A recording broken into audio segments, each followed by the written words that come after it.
बच्चे ने लकड़ी के कटोरे से सिखाया अपने माता पिता को जीवन का बड़ा सबक। परिवार में बहू बेटे के अलावा उनका 4 वर्षीय पोता भी था।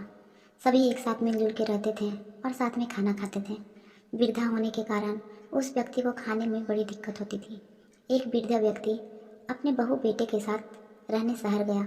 उम्र के इस मुकाम पर वृद्धा के हाथ पैर कांपने लगे थे। इसके अलावा उसे दिखाई भी कम देता था। परिवार में बहू बेटे के अलावा उनका 4 वर्षीय पोता भी था।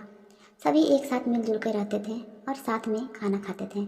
वृद्धा होने के कारण उस व्यक्ति को खाने में बड़ी दिक्कत होती थी। हर दिन उनके थाली से कुछ न कुछ गिर जाता था। यह सिलसिला कुछ दिन चलने के बाद बहू बेटे परेशान होने लगे।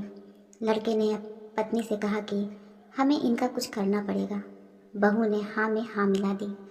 अगले दिन खाने के समय बेटे ने एक पुरानी मेज को कमरे के एक कोने में लगा दिया।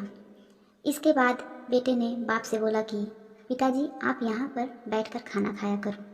वृद्धा आदमी अगले दिन से वही खाना खाने लगा। कुछ समय के बाद पिता के खाना खाने के बर्तनों की जगह एक लकड़ी का कटोरा दे दिया। बाकी बहू बेटे और पोते पहले की तरह ही आराम से बैठकर खाना खाते थे। यह सब देखकर बुजुर्ग की आंखों में आंसू आ जाते थे, जिसे देखकर भी बहू बेटे का दिल नहीं पिघला। इसके उल्टा अब वृद्धा की छोटी सी छोटी गलतियों पर बहुत सारे बातें सुना देते थे। वृद्धा का पोता यह सब बड़े ध्यान से देखता रहता और अपने में मस्त रहता। एक दिन रात में बच्चे के माता पिता ने देखा वह जमीन पर बैठकर कुछ काम कर रहा था। माता पिता ने अपने बच्चों से पूछा कि बेटा तुम क्या बना रहे हो।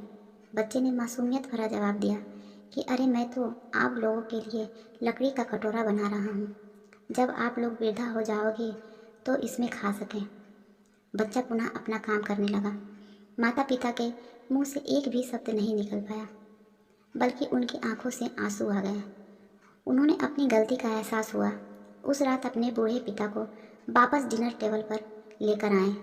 इंसान को अपने बड़े बुजुर्गों का पूरा सम्मान करना चाहिए, कभी भी अपने बड़ों का अनादर नहीं करना चाहिए। हम कितने भी बड़े हो जाएं, अपने माता पिता के लिए हमेशा बच्चे ही रहते हैं। हम उनके स्नेह और प्यार का ऋण कभी भी नहीं उतार सकते। हम उनका सम्मान और आदर करके बस उनके चेहरे पर खुशी ला सकते हैं। वीडियो अच्छी लगी हो तो लाइक ज़रूर करें।